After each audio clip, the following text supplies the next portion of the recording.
पार्थाय प्रतिबोधितां भगवता नारायणेन स्वयं व्यासेन ग्रथितां पुराणमुनिना मध्ये महाभारतम्। लेलिह्यसे ग्रसमानः समन्ता लोकान् समग्रान् वदनेर्ज्वलद्भिः तेजोभिरापूर्य जगत्समग्रं भासस्तवोग्राः प्रतपन्ति विष्णो। ఓ విష్ణుమూర్తి, మండుచున్నటువంటి నీ యొక్క నోళ్లయందు జనులందరూ ఉన్నారు. నీ యొక్క భయంకరమైన కాంతులు తమ తేజస్సుల చేత జగత్తునంతా వ్యాపిస్తున్నాయి అని అర్జునుడు తెలియజేస్తున్నాడు. ఇక్కడ భగవంతుని యొక్క రూపం భయంకరంగా ఉంది అని అర్జునుడు చెప్పడంలో ఆంతర్యం ఏమిటంటే, బాహ్య లక్షణాలకి బాహ్య విషయాలకి విలువనివ్వడం వలన భయం కలుగుతుంది. సర్వాంతర్యామైనటువంటి పరమాత్మని కాలస్వరూపంగా తెలుసుకుని భవిష్యత్తును తెలుసుకున్నట్లయితే ఎటువంటి భయమూ కలగదు. ప్రాణ మరియు పాపభీతితో జనులు జ్వలిస్తున్న ఆయన నోటి యందు ప్రవేశిస్తున్నారు.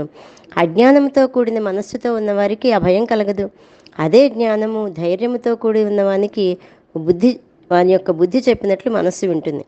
అయితే జన్మాంతర విషయవాసనలతో కూడుకొని ఉన్న వాని మనస్సు సామాన్య బుద్ధికి జవాబు చెప్పదు. ధైర్యంతో కూడిన బుద్ధితో మనస్సును స్వాధీనపరుచుకోవాలి. మనస్సు పులి లాంటిది కాబట్టి బుద్ధి మేకలా ఉండకూడదు, సింహంలా ఉండాలి. స్థైర్యములతో కూడినటువంటి బుద్ధితో మనస్సుని అంతర్ముఖం చేయాలి. అప్పుడు స్వచ్ఛమైన నిజమైన పరమాత్మ యొక్క స్వరూపం ఖచ్చితంగా కనిపిస్తుంది. ఇప్పుడు భయం కలుగుతోంది అని ఏ రూపాన్ని అయితే చెప్తున్నారో అటువంటి రూపం చూసినా భయం కలగదు. కారణం ఏమిటంటే బుద్ధి చాలా పరిపక్వ స్థితిలో ఉండడం వలన భయం కలగదు. కనుక బుద్ధిని పులిలాగా మనస్సుని మేకలాగా చేయాలి, కానీ మనస్సుని పులిలాగా బుద్ధిని మేకలా చేయకూడదు అని తెలియజేస్తూ శ్రీకృష్ణ పరమాత్మ యొక్క తత్వాన్ని తెలుసుకోవడానికి విశ్వరూప సందర్శన యోగం తప్పకుండా అందరికీ ఉపయోగపడుతుంది. జై గురుదత్త.